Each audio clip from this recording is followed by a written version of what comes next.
jibbarraa miti. Sababa qabsoon Oromoo laamshoftee hamileen Oromoo waan cabeef gara fuuldura deemuu qabnaadha. Ammas taanaan qeenyaan mootummaa irratti gurbaa kana irratti illee kaasuu waan biraati miti. Sababa isaa kana caalaa biitii laaffatuun qabdu wanni ani isin gorsu. Sabaan walitti hin bu'ina. Ammoo inni isaan barbaadan kalee biyya Oromoon biyya diiguu deemte jedhanii Amaara wajjin nuuf Tigiree cafaqan.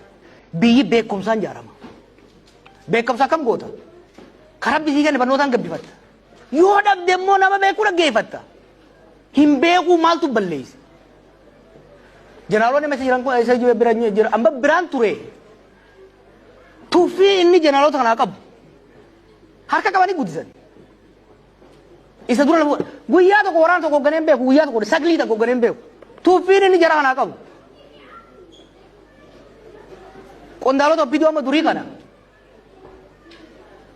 Haga feene ajibbinu muuxannoo dha qaban. Tokko ofitti hin dhiyeessu girmaa laafaa isa bira jiru tokko malee isaa hunda dhaga'u. None. Oromo and Ethiopia deserve better. Crisis akkanaa dhiisi biitummaa wal qixxaateewu beekumsa tuffachaa beekumsa dheeffaa ijaaramuu danda'u jechuudha. Kana wanni jedhu maali? Isa xiqqeessu maaliif miti? I used to tell him this in person. Amma garuu dhaamsi dhumaa asirratti himu an du'eetiin bada malee aarsaan uummanni kun amma 50 godhe. Biiti carraa meeqa qabdu hiree meeqa qabdu saban maraatummaa nama tokkootiin hin diigamtu jechuudha. Uummanni keenyas hin salphatu.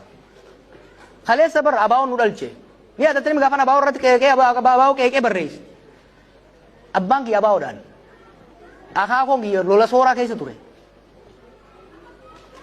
Jaarmana dhalchee keessa guddadhe kaniin qeeqee nop abaawoon qaramee jira kana bira dabarree sochii bira uumuu qabna gaafin jee maaliif jibbarraa miti. Sababa qabsoon Oromoo laamshoftee hamileen Oromoo waan cabeef gara fuuldura deemuu qabnaadha. Ammas taanaan qeenyaan mootummaa irratti gurbaa kana irratti illee kaasuu waan biraati miti. Sababa isaa kana caalaa biitii laaffatuun qabdu wanni ani isin gorsu. Sabaan walitti hin bu'ina. Ammoo inni isaan barbaadan kalee biyya Oromoon biyya diiguu deemte jedhanii Amaara wajjin nuuf Tigiree cafaqan. Arrammoo aangoo isin irraa fudhatu deeman jedhanii Oromoo keessa seenanii aangoon fudhatamtu hin jirtu biitiin hin jirtu gaafa inni kuteetti gaafa inni turetti. Kanaaf Amaara wal garaagarummaa guddaa qabna. Wal falmii guddaa qabna. Falmiin kun itti fufa. Gadoos walirraa qabna. Garuu Rabbi wal bira nu uume. Rabbi wal keessa nu uume. Akka biyya tokkotti ta'uu baatu akka ollaatti waliin buluun dirqama. Jibbaan keessattuu aangoo qabatanii Oromoon bikka gaafa barbaadan Oromoo wajji dhayan gaafa barbaadan immoo Orma jalaa itti dhokatan ta'uu hin dandeessu. Isinillee kana yayyaminaan jaa galatooma ulfaadha.